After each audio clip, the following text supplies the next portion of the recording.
Hey, this is Noam and Jake. Yo. I don't know his last name. No. We are here to do Black Dog today. It sounds like an amp. It is not an amp. We are going to figure it out.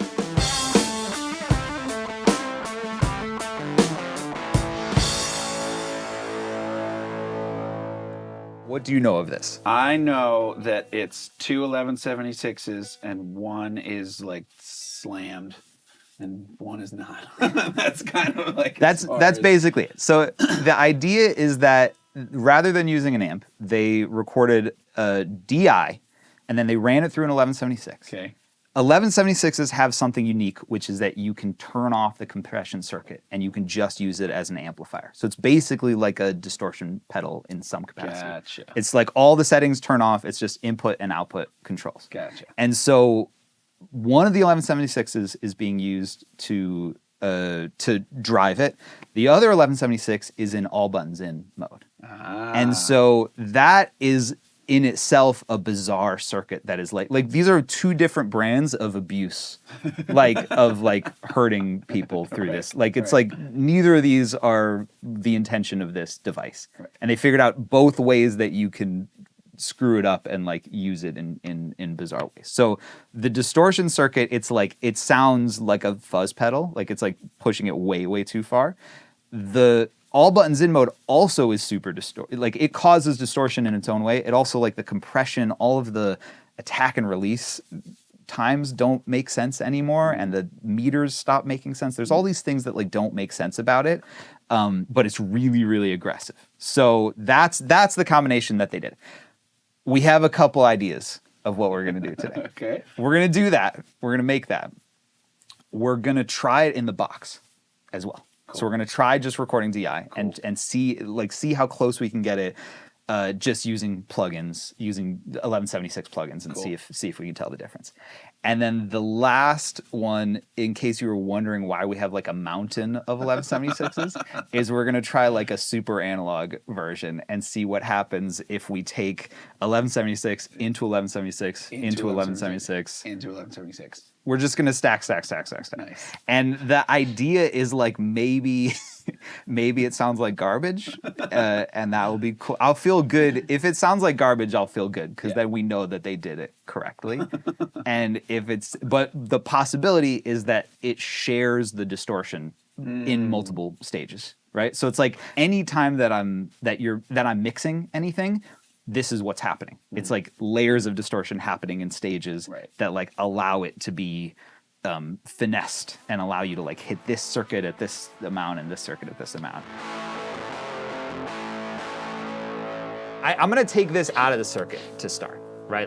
I think we should stack these one at a time and see what it actually sounds like each piece of it. So we're technically each individual 1176. So I'm going through Neve 1073s. I'm going through two of them because I don't know if we're going to have enough gain. I want to have enough gain, and they were, I believe, on a Helios console. I honestly don't even know where the gain relates, but it's I want to have extra gain if I need it. So we'll start with just the DI.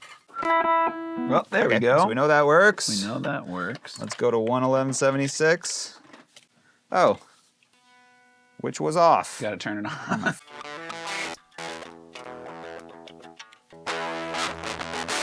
There. So maybe we don't need the extra 1073 actually.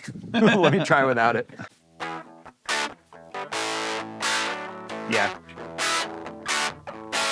These are distorting way earlier than these. The silver ones, much earlier. All right, this is 1073 into 11176. That's pretty sick. It's pretty sick. I think that they were doing some EQ. So a Helios is a really simple EQ. Right. So it's not they could have added a little bit there's a bunch of frequencies they can't have added because it doesn't. There's not a knob for it, and it's also a 3-band thing. Chances are, the moves that they did are simple, and we can figure out what they are. Right. So I think that they added low end to this. Sure. Like that. That's all. And I think maybe took away Took away what? Maybe took away a little bit of high end. A little high end. let's add the other 1176. Sweet. So this is what you guys want. This is what we're all been waiting for. Get a close up. See, it's annoying. Jesus. Yeah. All right, we're all buds in.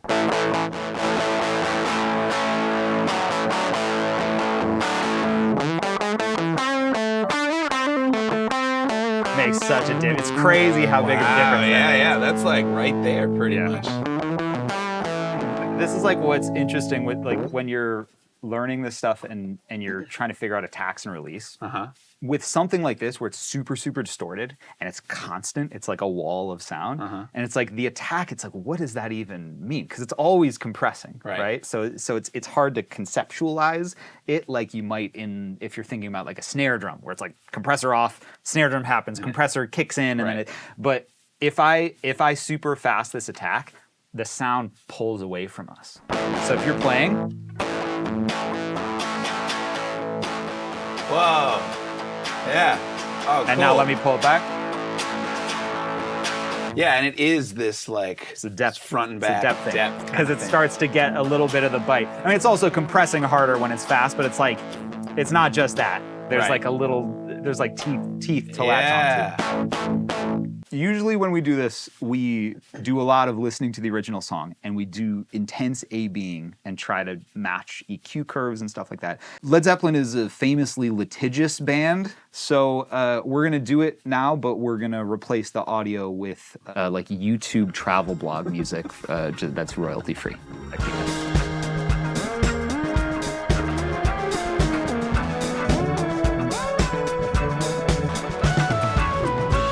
We know what EQ they used, so we can, just using our ears, kind of figure out what they were doing to some extent. I'm kind of matching this with EQ. I'm 12 decibels down at 10K. Okay. And I am probably 10 decibels up at 250 or something like that. So I'm adding quite a bit. It's kind of sick. Yeah, It's kind of sick. it's kind of And pretty simple, honestly. It's super simple. We lucked out in that we actually have drums recorded already for this song by Jessica from a previous video.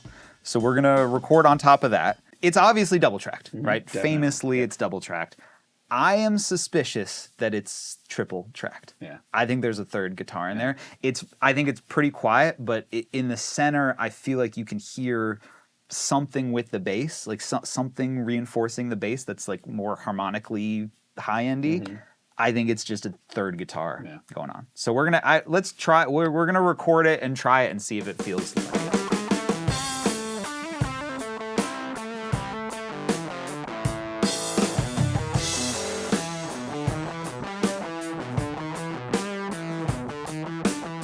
Let's put a middle one. All right. Let's put one down the center. Do we want to experiment with the telly thing? Do you guys have a telly here? I got a telly.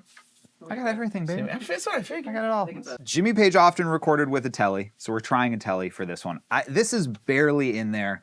It's also possible this is not in there at all, and my ears are playing tricks on me.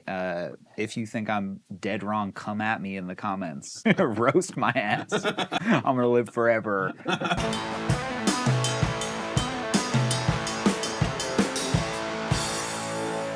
I think it's in there. Yeah, I think so too. It sounds good. Hearing it with that sounds third really one good. sounds really rad. Here's just the guitars. Pretty good. Without. That was without this? That's without this. Okay, cool. Yeah, definitely. Feels like it. That's doing a thing. There's something that's like it's like double track guitar. Sometimes it's too clear who's playing what, and it's like there's an element of when It's you're like the violin thing, right? The string thing. You want to have three for yes. the intonation, Yes. right? Because with the two, there's not any kind of agreement. It's sort of like that, but with the two violins phasing. sounds like "Come On Eileen," yeah. and three sounds like a orchestra. Orchestra. There's a little bit of like when you record a band in a live room where there's bleed, everything gets this width to it because of all the bleed. And it's like, this does not have that because it's DI signals. Right. So I think that's why they added the third one, because it's like to give it the chaotic nature of like, everything's not so discrete where you know exactly where each sound is coming from. Totally. You know? Yeah.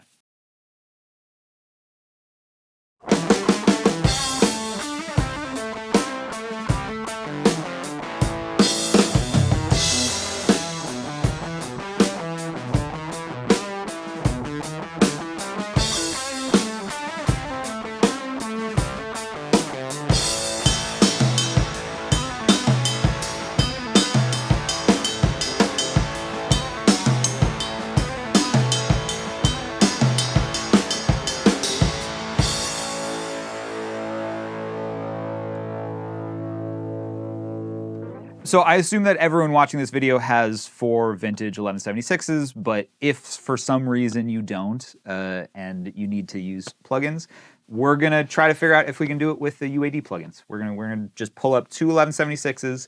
We're gonna try the exact same settings. We're gonna see if that works. If not, we'll try to find some settings that feel close enough that we can kind of compare and contrast the two. All right, so the settings are the same. Try it.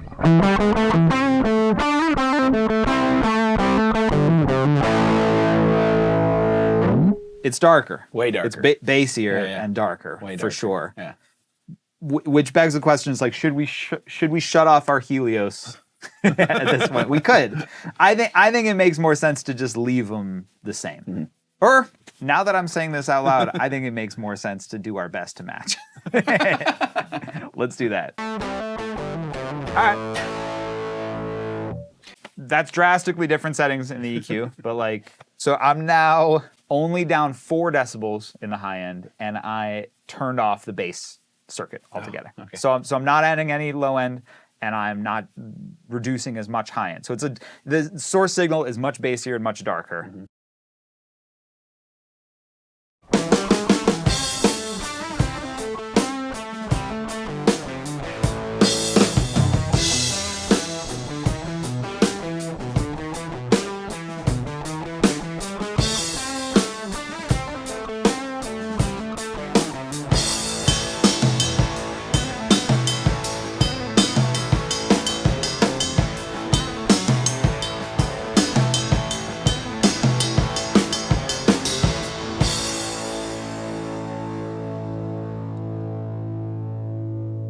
We have plugged in all the 1176s in the entire studio in a chain in order of each other. And we are going to see if this maximalist approach, if adding more 1176s actually makes this better, or if it makes it incredibly dumb and stupid. I think it's a great idea. I hope nothing blows up is most of it. It's not going to blow. This is not, everyone's worried about analog gear blowing up. That's not how it works. Is it distorted into all buttons, into distorted into all buttons? That's Yeah, my great, plan right great. now. Will that change? Yes. I mean, it's like there's places to go here that are not available with 2. With the 2. Totally. I don't know whether they're right, Totally. but it's like That's this. like This what is a I sound. Like always play want this. a fuzz factory to sound like in my head. That.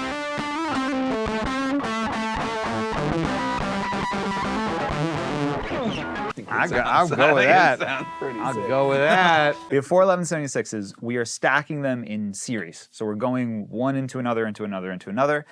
The first one is causing distortion. So the compression is turned off on that. The second is causing compression, all buttons in mode. The third is again causing distortion, compression turned off. And then the fourth is again all buttons in mode.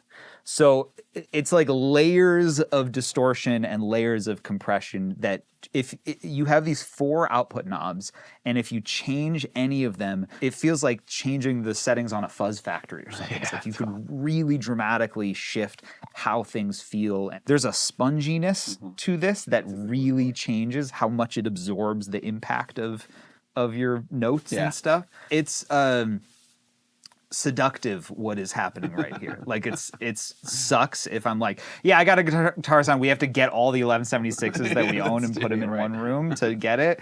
But you know, that's what it is. That's what it is. That's what it is.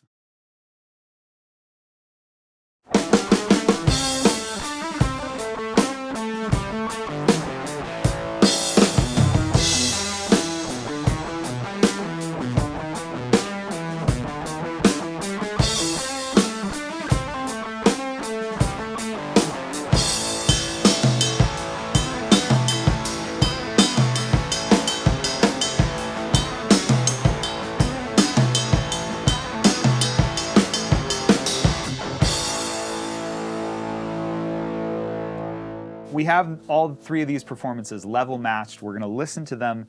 Jake is listening blind, so he doesn't know which is which. I jumbled up the order. So he's going to try to guess which one is which one is the digital, which one is the analog, which one is the super analog, and also which is your favorite, like which one he likes.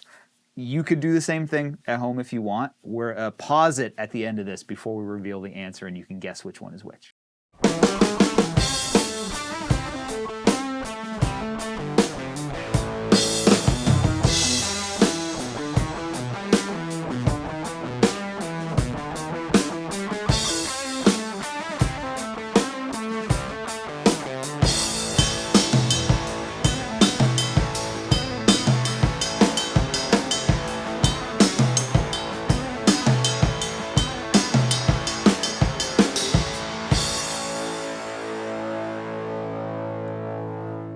How confident do you feel? I don't know after the second listen through, because I'm being pulled by like which one I like, which one I'm like the most drawn to, and then which one sounds like the most like Black Dog. The last example was very bright. That was like the brightest by far of all of them. Just know that if you pick the wrong one, you're telling the public that you think Led Zeppelin was wrong. Yeah, that totally. they chose the wrong answer. My guess is that A was the correct. It was like the Led Zeppelin analog way. Okay. B was the plug-in, and C was the all gas version. I'm sort of going back and forth between C is either all of them or the plug-in. A, plug-in.